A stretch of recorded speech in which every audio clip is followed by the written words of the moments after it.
నల్లిబొక్కల కూర అయితే నిజంగానే స్పెషల్. నల్లిబొక్కల మధ్య రుచి చూసి మెల్లగా జారుకుంటున్నారా?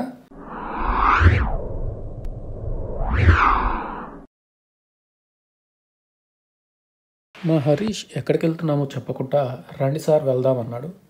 ఏదైనా కొత్త ప్లేస్ అయి ఉంటుంది అని తన వెనకే బండేసుకొని బయలుదేరా. బాలాజీ కాలనీ నుంచి నెహ్రూ నగర్ మీదుగా ఇస్కాన్ రోడ్ దాకా వచ్చేసాం. ఇంకా తీసుకుపోతూనే ఉన్నాడు. స్వామి హరీష్ ఏడకి తీసుకుపోతా ఉంటావు? కడపకు కానీ తీసుకుపోతున్నావేమి? ఇదిగోండి వచ్చేసాం ఎట్టకేలకు. దీని అడ్రస్ వచ్చేసేసి తిరుమల బైపాస్ మున్సిపల్ పార్క్ దగ్గర టర్న్ తీసుకొని పిల్లర్ నెంబర్ 70 దగ్గర శివజ్యోతి నగర్లో ఉంది. ఇదిగోండి ఇటే వెళ్ళాలనుకుంటా. 2nd ఫ్లోర్ అంట. యాంబియన్స్ అయితే పర్లేదు, బాగానే ఉంది.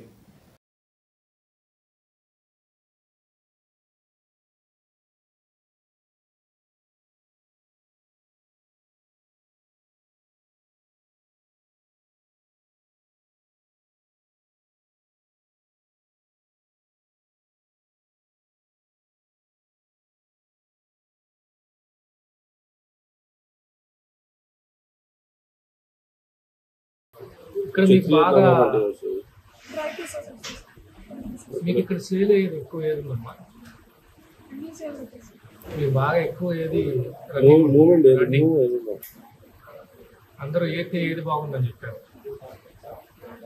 Chicken fish chicken. ఓకే. ఆ పాప కొత్త అనుకుంటా. అన్నీ బాగానే ఉంటాయి సార్ అంది.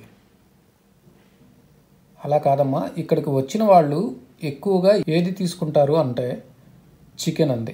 సరే అని స్టార్టర్స్లో చికెన్ ఫెర్రీ కబాబ్, ఒక మటన్ దొన్నె బిర్యానీ, 2 చికెన్ దొన్నె బిర్యానీలు అయితే చెప్పాం. అదిగోండి ఐటమ్స్ అయితే వచ్చేసాయి. ఒక పట్టు పడదామని నోట్లో పెడుతూ ఈ హోటల్లో నాటు సరుకు అయితే మిస్ అయింది అనుకున్నాను.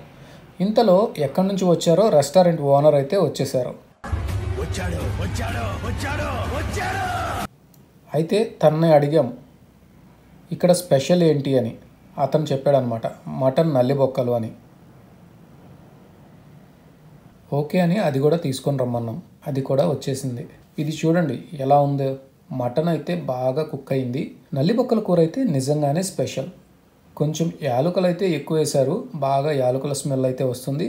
టేస్ట్ పరంగా అయితే వంక పెట్టడానికి లేదు. ఓకే, కడుపు అయితే నిండింది.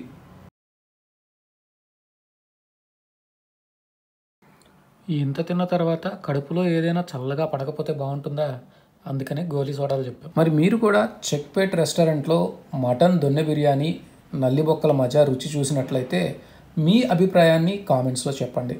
మీరు చూపించే ప్రోత్సాహమే మీకోసం ఇలాంటి కొత్త రుచుల ప్రపంచాలను కనిపెడుతుంది. నల్లిబొక్కల మజా రుచి చూసి మెల్లగా జారుకుంటున్నారా? వెళ్ళేవాళ్ళు ఒక లైక్ కొట్టి మన ఛానల్ను సబ్స్క్రైబ్ చేసుకోవడం మాత్రం మర్చిపోవద్దు.